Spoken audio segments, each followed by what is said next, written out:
Oke, baik.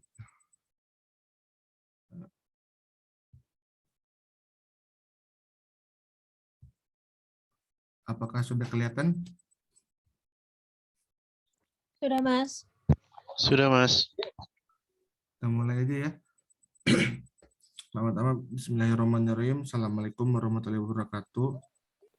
Waalaikumsalam warahmatullahi Waalaikumsalam wabarakatuh. warahmatullahi wabarakatuh.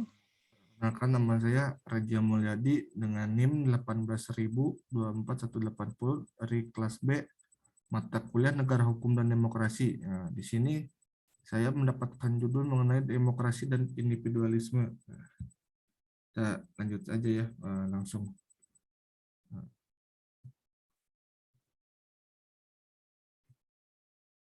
Nah, bentar dulu. Nah, sebelumnya demokrasi di Indonesia itu ada demokrasi di Indonesia ada suatu proses sejarah politik perkembangan demokrasi di dunia secara umum hingga khususnya di Indonesia, mulai dari pergantian dan konsepsi demokrasi menurut para tokoh dan founding father kemerdekaan Indonesia, terutama Soekarno-Hatta dan Sultan Hajir. Nah, jadi sebelum terjadinya suatu proses demokrasi, nah ini dari pemikiran tokoh-tokoh seperti halnya founding father ini, yang mana Soekarno-Hatta dan Sultan Hajir ini memikirkan suatu landasan pemikirannya bahwasanya negara kita itu harus menjalankan suatu demokrasi, yang mana dalam hal ini semua rakyat bisa untuk mendapatkan suatu hak dan kebebasan dalam suatu demokrasi ini. Nah, selain itu dalam demokrasi ini juga masyarakat diharapkan untuk dalam suatu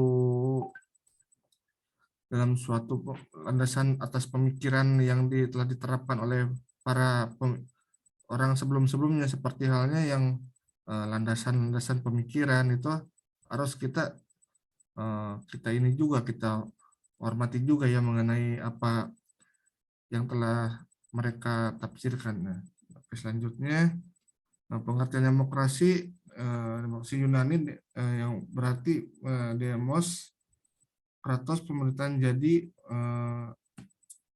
demokrasi adalah pemerintahan dan rakyatnya memegang peranan yang sangat menentukan. Nah, jadi dalam demokrasi ini masyarakat berperan besar terhadap suatu demokrasi ya. Karena apa, pada dasarnya suatu kepemimpinan, suatu hal yang harus ada yang diajukan tetap melalui secara kedemokratisan melalui rakyat itu sendiri. Nah, ada istilah, saya pernah mendengarkan suatu quote yang dimana kalian tanpa rakyat bukan apa-apa gitu kan. Nah, begitupun sama seperti halnya kita butuh kerjasama, butuh sejalinan agar supaya demokrasi di negara kita ini tetap berjalan dengan hikmat.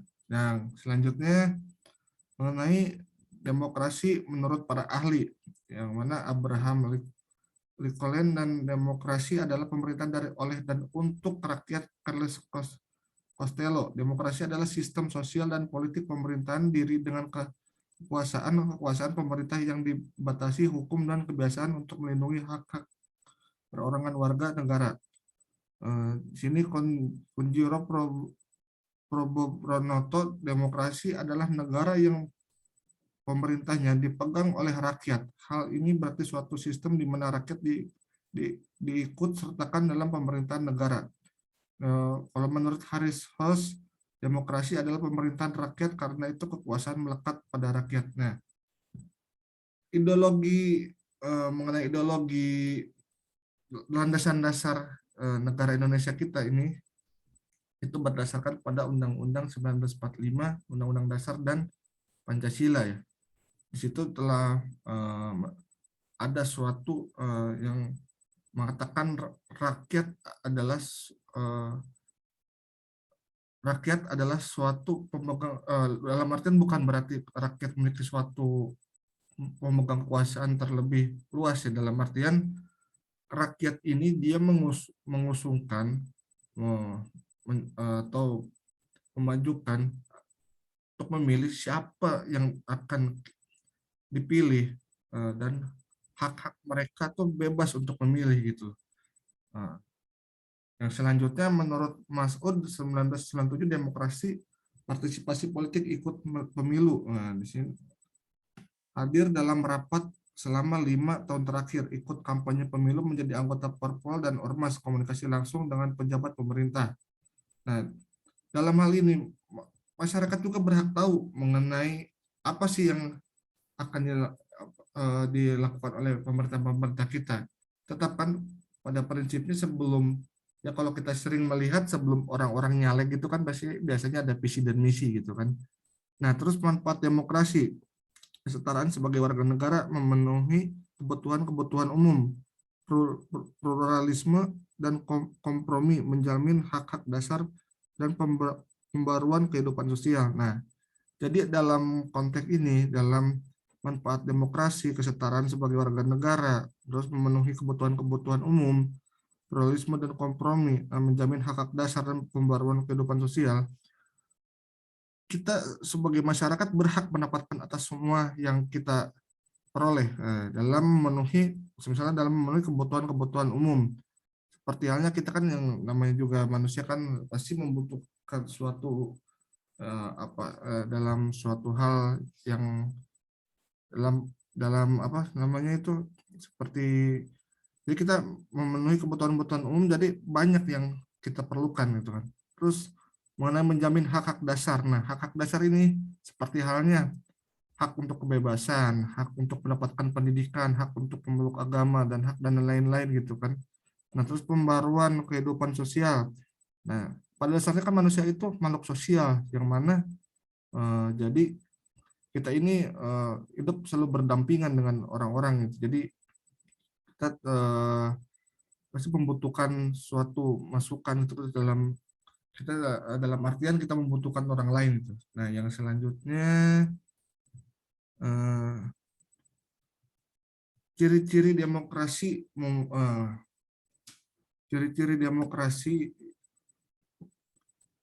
kemungkinan adanya penggantian pemerintah secara berkala. Anggota masyarakat memiliki kesempatan yang sama menempati kedudukan dalam pemerintahan untuk masa jabatan tertentu. Adanya pengakuan dan anggota masyarakat terhadap kehadiran tokoh-tokoh sah berjuang berpendapat kedudukan dalam pemerintah sekaligus sebagai tandingan bagi pemerintah yang sedang berkuasa. Nah, dilakukan pemilihan lain, pemilihan pejabat-pejabat pemerintah tertentu yang diharapkan dapat mewakili kepentingan rakyat tertentu agar kehendak masing-masing golongan dapat diketahui para pemerintah atau anggota masyarakat lain. Maka harus diakui adanya hak penyataan pendapat lisan tertulis, pertemuan media elektronik dan media cetak dan lain-lain. Pengakuan terhadap anggota masyarakat yang tidak ikut serta dalam pemilihan umum. Nah, jadi dalam hal ini, kalau di kita sini itu selama satu periode itu 5 tahun sekali ya. Nah, di situ masyarakat itu berbondong-bondong tuh dalam berdemokrasi memilih siapakah yang akan dia pilih. Jadi dalam hal ini pihak-pihak manapun tidak boleh mengintervensi bahwasanya si orang ini akan memilih ini, tapi lah namanya di kita kan masih mengenai dengan hal-hal yang biasa gitu, yang dinamakan money politik lah, yang apalah gitu kan. Nah, padahal dalam hal ini tidak diperbolehkan sama sekali karena ini mengganggu suatu hak bagi seseorang gitu. Nah, jadi menyatakan pendapat lisan tertulis pertemuan ini, jadi kita itu selain apa namanya, kita juga harus berdekatan itu dalam artian bahwasanya sebagai wakil rakyat bukan mewakili segala sesuatu hal yang harus semua diwakilkan, tapi dalam hal sesuatu yang apa kita butuhkan, apa yang kita seperti yang tidak bersependapat, apa yang kita kurang ini, kita bisa apa namanya menyampaikan kepada para wakil rakyat ini untuk bahwasanya saya tidak setuju mengenai apa hal yang seperti halnya orang-orang sekarang kan yang suka yang tahu nggak tahu kan tetap ikut campur biasanya kan itu. Nah, dan seperti halnya seperti banyak juga sih yang dalam pemerintah ini memberikan membuat undang-undang, tapi masyarakatnya banyak yang nggak setuju ya. Tapi itu kan secara tidak langsung kan sudah ada pengesahan juga kan. Jadi pada dasarnya dalam dalam pendapat ini dalam ini semua warga negara berhak untuk atas pendapat mereka masing-masing dan berhak atas segalanya. Begitu. Nah, selanjutnya ciri-ciri kepribadian yang demokratis, menerima orang lain, terbuka terhadap pengalaman dan ide-ide baru, bertanggung jawab, waspada terhadap kekuasaan, toleransi terhadap perbedaan-perbedaan, emosi emosional terkendali, menaruh kepercayaan terhadap lingkungan. Nah, jadi ciri-ciri kepribadian yang demokratis itu banyak juga hal-hal yang seperti itu. Jadi menerima orang lain, terbuka terhadap pengalaman dan ide baru. Jadi pada dasarnya idealisme itu kan suatu pemikiran yang berawal dari seseorang yang nantinya akan dieksekusi. Kita langsung melakukan suatu gagasan-gagasan pemikiran. Jadi seperti halnya kita memikirkan sesuatu lalu memberikan pendapat kepada orang lain nih bahwasanya saya seperti ini, apakah orang lain akan menyetujui atau tidak, itu kan pasti biasanya kan ada pro dan kontra. Nah, terus selanjutnya mengenai terbuka terhadap pengalaman, terus bertanggung jawab. Nah, dalam bertanggung jawab ini, semua apa yang kita perbuat, apa yang kita lakukan harus mempertanggungjawabkannya. Ya, jadi tidak semena-mena bahwasanya kita melakukan hal sesuatu tapi tidak bertanggung jawab, itu kan tidak di ini kan ya. Jadi, terus waspada terhadap kekuasaan. Nah, dalam waspada terhadap kekuasaan, banyak sekali pemerintah sekarang ini yang menyalahi wewenangnya gitu kan. Ya seperti halnya banyak lah seperti di berita-berita gitu kan. Nah, itu toleransi terhadap perbedaan-perbedaan. Nah, di negara kita ini banyak sekali perbedaan-perbedaan tapi tetap menyatu gitu kan. Yang biasanya indah dalam bertoleransi gitu. Jadi kita saling menghargai dan menghormati gitu kan terhadap yang lain gitu. Nah, terus emosi-emosinya terkendali. Nah, dalam hal ini masih banyak orang-orang yang naik darah lah mengenai hal berbeda pendapat atau apalah gitulah. Terus menaruh kepercayaan terhadap lingkungan. Nah, lingkungan itu sebagai kita sebagai makhluk sosial mengenai lingkungan itu kan tempat kita keseharian lah, kita bersosialisasi, kita itulah apa namanya berkomunikasi dengan orang lain, terus buka cakrawala baru, dah itu di situ kita melihat sesuatu. Nah, yang selanjutnya mengenai nilai-nilai demokrasi. Nilai-nilai demokrasi, bentar dulu. Kesadaran akan pluralisme, sikap yang jujur dan pemikiran yang sehat. Nah, demokrasi membutuhkan kerjasama antar warga masyarakat dan sikap serta etika baik. Nah, demokrasi membutuhkan sikap kedewasaan, demokrasi membutuhkan pertimbangan moral. Nah, dalam hal ini nilai-nilai demokrasi, kesadaran akan pluralisme, sikap yang jujur dan pemikiran yang sehat. Nah, kita itu kalau seperti halnya orang jujur itu pasti banyak yang mempercayainya, apalagi kalau yang tidak jujur itu bisa berpendapat sendirilah mengenai hal itu.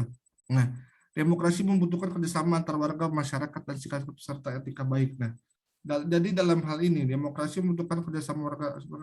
Kita ini kan harus saling saling menghormati antar pendapat. Jadi kerjasama ini agar supaya apa yang kita programkan, apa yang kita harapkan itu semua tercapai. Sikap etika yang baik itu yang membuat orang ini, wah, kita kan dalam suatu etika kalau kitanya baik juga pasti orang itu kan menerima dengan baik ya. Berikut halnya dengan sebaliknya gitu. Nah, demokrasi membutuhkan sikap kedewasaan. Nah, kalau misalnya masih anak-anak ya belum dewasa ya itu masih gimana itu ceritanya. Jadi kita membutuhkan sikap kedewasaan, berjiwa pemimpin dan bertanggung jawab gitu kan. Demokrasi membutuhkan pertimbangan moral. Nah, moral kita ini harus, jadi pemikiran mindset kita, pemikiran itu harus diutamakan seperti halnya ya, kedisiplinan gitu kan, kejujuran, tanggung jawab dan lain-lain gitu. Nah, yang selanjutnya prinsip demokrasi adanya contoh atau kendali atas keputusan pemerintah, adanya pemilihan yang teliti dan jujur, adanya hak memilih dan dipilih, adanya kebebasan penyampaian pendapat tanpa ancaman, adanya kebebasan mengakses informasi, adanya kebebasan syarikat yang terbuka. Nah, jadi dalam hal ini atas dasarnya demokrasi itu tidak bisa diintervensi oleh pihak manapun. Itu kan hak pendapat pribadi. Nah, terus mengenai adanya pemilihan yang teliti dan jujur. Nah, kita harus teliti dan jujur. Kita harus melihat orang ini seperti apa. Kita lihat dulu jejak karir mereka, jejak rekam mereka itu seperti apa itu. Apakah mereka pernah dulu-dulunya mengalami, ya mohon maaf lah, seperti halnya pernah terjerat pidana atau gimana. Terus kan itu kan masa kita harus terjerumus pada hal yang sama juga. Terus adanya hak memilih dan dipilih. Nah, setiap orang berhak untuk memilih dan dipilih. Seperti halnya kita dalam pemilihan itu kan dalam 5 tahun sekali kan berhak untuk memilih, dan yang akan dipilih berhak untuk dipilih. Maksudnya kita tidak boleh mendoktrin seseorang bahwasanya kamu harus pilih ini, harus pilih ini. Itu tidak bisa karena kita memiliki hak berpendapat gitu kan. Adanya kebebasan menyatakan pendapat tanpa ancaman. Nah, jadi kita tidak boleh mengancam sana sini bahwasanya kita beda pendapat, wah kamu nih nggak pendapat dengan saya, kamu gini, wah itu tidak benar, tidak diperbenarkan dalam suatu demokrasi di kita ini ya. Jadi mengenai hal ini, kebebasan menyatakan pendapat tanpa adanya ini kebebasan, jadi kita terus berjiwa, moral kita dan etika kita terus benar-benar dikukuhkan gitu loh. Nah, terus mengenai adanya kebebasan mengakses informasi, terus apa nih, sebentar dulu. Terus adanya kebebasan berserikat yang terbuka. Nah, jadi segala sesuatu kita harus terbuka, jangan ada tertutup-tutupi. Biasanya kalau orang tertutup kan tahu sendirilah apa nih yang dibicarakan atau gimana. Nah, jadi dalam suatu demokrasi individualisme ini ada kebebasan berserikat yang harus terbuka. Nah, untuk selanjutnya jenis demokrasi, demokrasi liberal, demokrasi pemimpin, demokrasi Pancasila, Orba, demokrasi reformasi, kedaulatan rakyat, DPR parlemen secara normatif konstitusional rakyat, tetapi secara praktis presiden, majelis permusyawaratan rakyat, MPR, kemudian dibagikan rakyat pembagian kekuasaan, DPR presiden hanya sebagai kepala negara, presiden kekuasaan presiden semakin berkurang, mekanisme pengambilan keputusan voting dengan cara sebanyak musyawarah mufakat masyarakat. Nah, dalam hal ini kita mengenal yang namanya trias politika ya kan, di mana DPR, ada eksekutif, legislatif, dan yudikatif. Nah, di sini secara verbal saya mau minta bahwasanya pemilihan DPR dan presiden dipilih secara demokrasi, tapi pemilihannya secara tidak dalam 5 tahun sekali ini masih ada yang secara demokratis itu dipilih secara langsung atau gimana, saya kurang memahami itu kan. Nah, jadi dalam halnya ini ada beberapa nih yang mengenai jenis demokrasi nih, dari zaman Orde Lama hingga zaman sekarang ya gitu.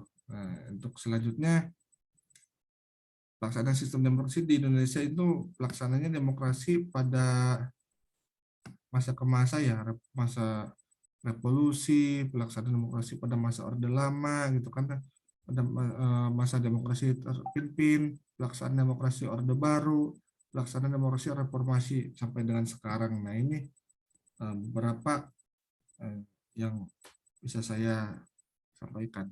Nah, selanjutnya pemikiran teori ini dipresentasikan oleh para tokoh para tokoh tradisional seperti Locke, Jefferson, Bertram Jess, Smith, James Mill, dan tokoh sekarang Ben dan Vetter, Jan, Frog, and Coven. Bermula dari premis kebebasan individu dan hak milik pribadi merupakan nilai utama yang harus dilindungi. Nah, teori demokrasi politik, negara wajib menjamin kebebasan sipil dan hak politik sama bagi individu. Nah, mengenai ini ya, dalam berpolitik kan rupa-rupa juga ya gitu. Nah, ini teori demokrasi individualisme liberal. Nah, selanjutnya Demokrasi rakyat sebagai warga negara menjadi titik sentral bentuk pemerintahan yang di dalamnya rakyat berkuasa mewakili wakil-wakilnya secara bebas. Terus demokrasi sebagai pelindung warga negara. Warga negara dari sewenang-wenangan penguasa, pemerintah sebagai pelindung kebebasan warga negara dan pihak lain. Pentingnya kesamaan universal bagi semua warga negara, on man on vote, semua individu sederajat dalam freedom and basic right. Nah, jadi dalam hal ini semua itu sama, itu kan tidak membedakan, hanya saja membatasi seperti halnya dalam hal ini perlindungan kebebasan warga negara dari pihak lain. Nah, yang pentingnya kesamaan universal bagi semua warga negara. Jadi dalam demokrasi pelindungan warga negara, jadi penguasa tidak boleh melakukan sewenang-wenangnya mengenai terhadap yang mereka kuasai gitu. Mereka kan dipilih oleh rakyat, masa iya sih mau menghancur rakyat sendiri gitu kan. Jadi tidak boleh sewenang-wenang gitu, tidak boleh mentang-mentang dimandatkan menjadi pemerintah ya. Jadi tidak memperlakukan seenaknya aja gitu kan, tetap ada aturan yang berlakunya juga. Nah, untuk selanjutnya, nah, kritik terhadap individualisme liberal. Ada 3 kritik terhadap model teori individualisme liberal. Kritik pertama, abstraknya pengertian individu, perbedaan antar individu diabaikan. Nah, terus yang kritik kedua, konsep individu sebagai ego. Maaf, sebentar. Yang kedua, konsep individu sebagai ego yang teriolasi dan saling berhubungan hanya pada kulit luarnya. Tindakan individu itu berkembang dalam hubungannya dengan orang lain dan dipengaruhi oleh interaksi antara mereka. Jadi individu tidak terisolasi.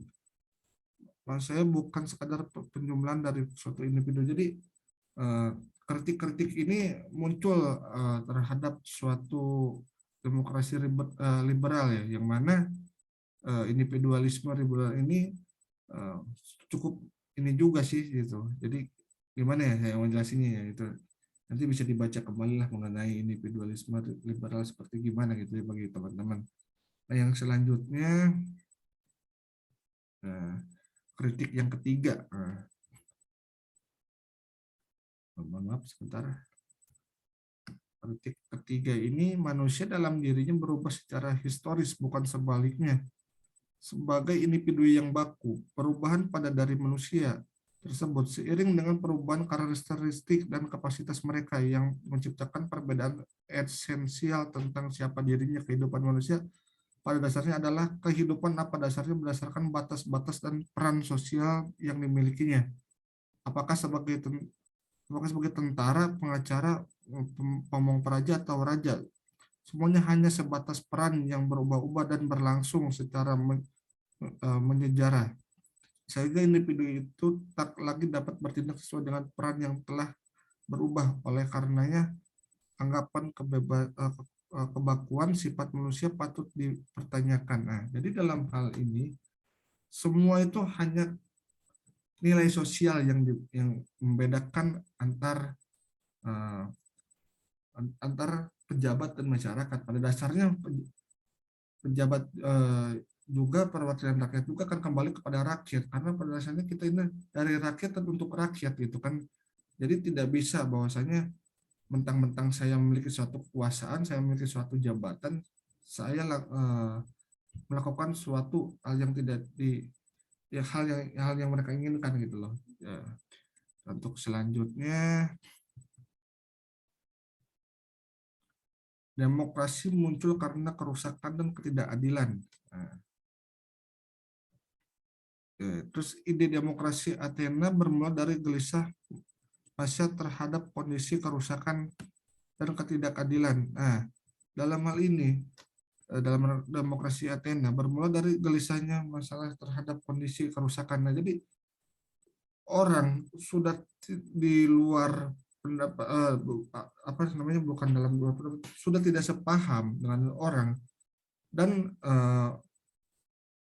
dalam suatu gagasannya ini dan membuat suatu konflik. Nah, itu masyarakat pun bisa menilai bahwasanya, loh kok ini seperti ini, gimana tidak berpendapat, dan ini akan merusak kemana-mana ini kan. Jadi satu ide demokrasi juga bisa menghancurkan suatu ideologi gitu kan. Nah, terus yang selanjutnya cita-citanya sistem politik yang dapat mewujudkan kebaikan bersama, keadilan untuk semua. Nah, jadi yang kita harapkan dalam suatu sistem politik yang mewujudkan itu terwujudnya suatu proses yang kita harapkan itu, bukan malah menjadi suatu perpecahan atau berbeda pendapat dan akhirnya kesananya malah ya bermusuhan atau gimana lah gitu.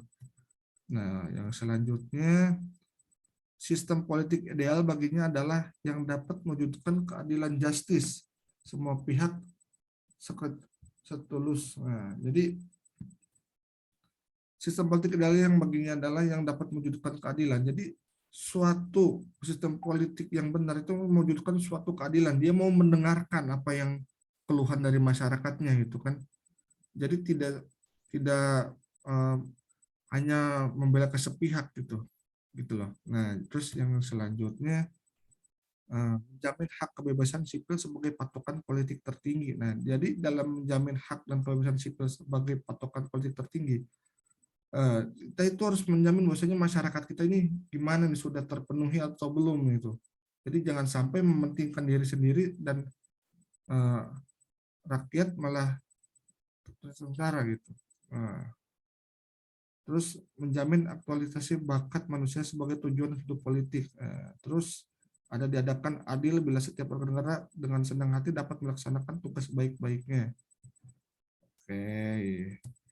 Terus apa itu adil dan keadilan? Nah, seimbangnya hak dan kewajiban sebagai cerminan keadilan. Ciri-ciri adil, tidak memihak, imparsial, seimbang hak, equal, berkaitan dengan hukum, legal, sah dan diakui, lawful, layak, fair, wajar secara moral, dan benar secara moral. Nah, terus individualis adalah pribadi seorang yang mengedepankan, mengokohkan, mempertahankan kebebasan diri dan kepribadiannya. Menganut paham individualisme yang mementingkan diri sendiri, egois, tidak peduli dengan lingkungan, terutama lingkungan masyarakat ataupun organisasi. Nah, jadi seperti itu ya garis besarnya ya. Nah, mungkin pengertian menurut KBBI, nah ini ada dalam kasus besar bahasa Indonesia disebutkan 3 makna individualisme, yaitu paham yang menganggap manusia secara pribadi perlu diperlukan, dan paham yang menganggap diri sendiri pribadi lebih benar daripada orang lain. Nah, itu kan. Mendasar pengertian menurut para ahli, menurut George Ritz dalam bukunya Encyclopedia of Social Theory, Ritz, individualisme memiliki 2 makna, yaitu sebagai doktrin yang menekan pada kemandirian sebagai budaya yang dimiliki oleh masyarakat modern tentang pribadi, individualisme. Nah, selanjutnya teori individualisme. Teori-teori tentang individualisme umumnya digunakan dalam pembahasan mengenai negara dan sistem pemerintahannya. Beberapa tokoh yang membahas teori individualisme antara lain Thomas Hobbes 1988 sampai 1979. Teori individualisme menurut Hobbes terdapat dua hal yang bersifat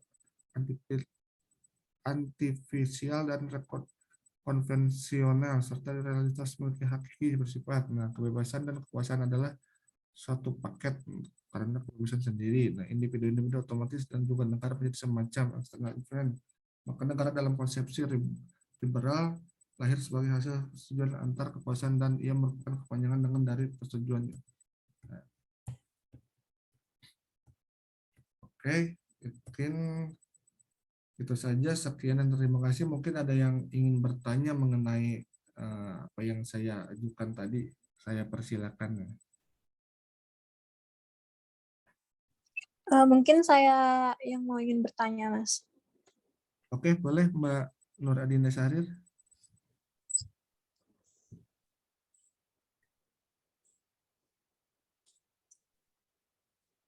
Tadi itu kita membahas perihal demokrasi ya. Ya. Terus teori demokrasi individualisme seperti itu. Yang menjadi pertanyaan saya itu, apakah dalam suatu individualisme itu dapat menjadi suatu demokrasi, Mas? Oke, terima kasih banyak atas pertanyaannya Mbak Nina. Saya izin menjawab ya sebisa saya. Jadi dalam suatu individualisme ini bisa saja sih menjadikan suatu demokrasi. Karena apa? Karena pada dasarnya gagasan suatu pemikiran seseorang yang nantinya akan menjadi peluru dan hinggap kepada masyarakat yang menjadinya suatu usungan nantinya. Nah, jadi dalam artian ini suatu gagasan pemikiran bisa menjadi suatu hal yang besar gitu. Jadi dalam individualisme ini gagasan pemikiran-pemikiran seperti halnya para tokoh, para filsuf itu kan bisa dari suatu gagasan pemikiran yang menjadi besar dan bisa diterima oleh masyarakat gitu. Walaupun ada yang pro dan kontra lah biasa gitu kan itu. Jadi mengenai hal tersebut jadi bisa dinyatakan bahwasanya individualisme itu bisa menjadikan suatu demokrasi gitu kan. Kalau menurut pandangan saya, pendapat saya seperti itu gitu, Mbak. Ada lagi mungkin? Baik, terima kasih Mas, sudah cukup. Oke, baik, sama-sama Mbak Dinda. Saya mau bertanya, Mas. Oh iya, boleh, Mas Rifki. Tadi kan dibahas tentang mengenai individualisme dan demokrasi. Nah, saya mau menanyakan pendapat Anda mengenai individualisme. Apakah bisa terjadinya suatu demokrasi dan bagaimana prosesnya? Terima kasih, Mas. Oke, baik. Terima kasih Mas Rifki. Jadi dalam proses individualisme menjadi suatu demokrasi kan berdasarkan gagasan suatu pemikiran yang mana pemikiran ini akan diterima oleh masyarakat atau tidaknya gitu kan. Jadi seperti halnya pendapat saya setuju nih mengenai si A nih. Ia terlihat dia terlihat ada dari sisi tanggung jawab, dia etikanya baik, terus dia disiplinnya tinggi gitu kan. Saya bersetuju nih bahwasanya orang ini gimana kalau kita usung. Nah, lalu orang-orang itu, oh, saya juga bersependapat nih mengenai hal ini nih. Jadi gimana nih, apakah bisa kita usung atau gimana? Jadi dalam suatu individualisme itu bisa menjadikan suatu demokrasi juga sih. Kalau menurut pendapat saya ya, kalau menurut pendapat saya, tapi mungkin nanti ada yang bisa ini lagi lah gitu. Mungkin itu aja, ada lagi? Mungkin? Mungkin Sudah udah nggak cukup, ada Mas. lagi deh. Udah cukup, Mas. Oke, siap. Oke, siap. Saya ucapkan terima kasih banyak ya sudah menjadi partisipan malam ini atas waktunya itu Mbak Rifki, Mas Rifki dan Mbak Nur Adina Syahrir itu. Saya ucapkan terima kasih banyak. Sama-sama, Mas. Ya, saya tutup aja ya. Assalamualaikum Sama-sama, Mas. warahmatullahi wabarakatuh. Waalaikumsalam warahmatullahi Waalaikumsalam wabarakatuh. warahmatullahi wabarakatuh.